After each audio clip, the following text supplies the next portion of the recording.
Welcome, everyone. This is Joe Dager, the host of the Business 901 podcast. With me today is Dr. Keith Sawyer, one of the country's leading scientific experts on creativity. Dr. Sawyer is the Morgan Distinguished Professor in Educational Innovations at the University of North Carolina. He has published 14 books, most notably, or at least to me, is his book Group Genius, that showed us to be more creative in collaborative group settings, how to change organizations for the better, and how to tap into our reserves of creativity. He followed that book up with Zig Zag, which identifies the 8 stages of the creative process and contains over 100 techniques to enhance your personal creativity. Dr. Sawyer, I'm honored that you could join me today. Thank you. It's great to be here. Yeah, but Dr. Sawyer, you give me 8 steps, but those 8 steps aren't linear, or explain them to me a little. Yeah, I had mixed feelings about that. It is the nature of a book that it goes from start to finish. So, books are linear by design, I suppose. So yes, I did have to put the chapters in an order. And I do occasionally call them steps. For lack of a better words, I prefer to call them practices or habits of mind, where they can come in any order. I do have some very awkward and confusing graphic images in the book where I have the 8 steps or practices in a circle, and I've got arrows crossing across the circle about what order they can come in. And as a matter of fact, I actually created a card deck. I have a copy of my card deck here where the techniques that I have in the book, I have about 120 creativity enhancing techniques in Zig Zag, and I put them into these 8 practices. So here with the card deck, you can shuffle it up. You can pull them out, whatever comes up randomly. And then I think the card deck represents the wandering process better than the linearity of a book. When I use that card deck, is that meant for, I mean, real stuff, real business, or is that just something for a workshop? Oh, absolutely. Because each of the cards is based on creativity research. I am a psychologist. I'm a creativity researcher. So I try to only recommend advice that is aligned with creativity research. So one of the things I was trying to do with my book and my card deck, Zig Zag, was to make sure every technique was grounded in research. And this is how the mind works when it's being creative. So this works everywhere, right? I mean, you could put these cards or these techniques in a group of graphic designers who are coming up with a new advertising campaign, or you could put it in a group of computer software programmers who are trying to debug an error in their database system, or it even could be finance or accounting. It's the nature of the creative process. It's the nature of how ideas are generated.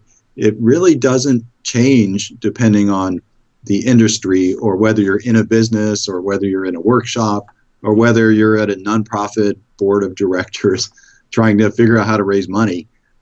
It's all creativity. So with the cards, I could actually put it out there, kind of like, I always used Scamper for years, okay? That methodology was always pinned up on my bulletin board in my office, okay? When I would sit back at my desk, I'd look at the word Scamper and see the, the different nomenclature for it. But is that kind of how the card should work? Is that, when I'm sitting there thinking, when I'm stuck, or even with a group, is to pull them out and just to get us started? Absolutely. And as a matter of fact, one of the cards is Scamper. So okay. Then you have another 51 cards in addition to that. So I do think that Scamper set of techniques is aligned with creativity research. So that's why I was happy to put it in. So these techniques in the book, about 120, in the card deck, 52, you can take the cards with you, shuffle them, draw a card out at random if you're stuck somewhere. And my goal is that this card, you can look at it and engage in whatever exercise or activity is on that card. And because it's random, you've just drawn it out. My hope is that it'll surprise you and really spark you or prompt you to get past your problem. In a group setting, I have several games or activities that I suggest for groups. For example, putting them out on a table, or giving each member of the group 3 cards and having them lay out the card when they think it's a good point in the discussion to engage in that activity. So yes, you can engage in these techniques with a group or alone. Absolutely. Should I be practicing the idea of creativity? I mean, like once a day, 3 times a week? Is it a muscle? Will I get better if I practice it? I think so. Absolutely. I guess I would say creativity is a set of behaviors that anyone can engage in. And those behaviors are grounded in everyday brain processes that we use every day. It's not a separate part of the brain that is associated with creativity or having ideas. It's really a whole brain prefrontal cortex activity, and those same brain regions are involved in all sorts of activities that are problem solving that we wouldn't necessarily associate with creativity. So we do all have that potential, and sure, I guess you could think of it as a muscle. It's learning, right? Learning modifies what's going on in the brain and makes you better at doing whatever you're learning how to do. And I think creativity is the same way. It's a set of behaviors and practices, just like, let's say, I don't know, playing tennis or piano or learning a foreign language. It's hard to do at first. The more you practice it, the more natural it becomes.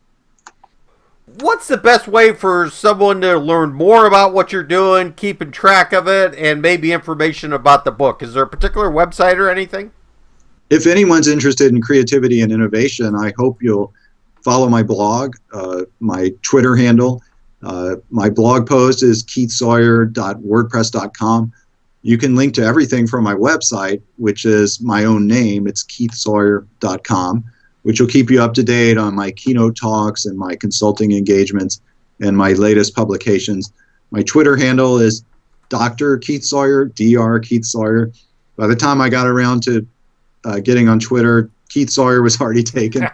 I got my domain name back in 2004. It's keithsawyer.com. That was before, I guess, people were thinking about it. So yeah, please go to my homepage, keithsawyer.com, check out my blog, follow me on Twitter, and you'll get the latest information about what's going on in creativity and innovation.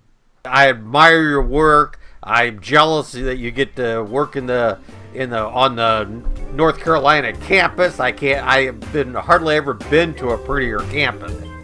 And it is beautiful here, yeah. This podcast will be available in the Business 901 iTunes store and the Business 901 blog site. So thanks everyone for listening.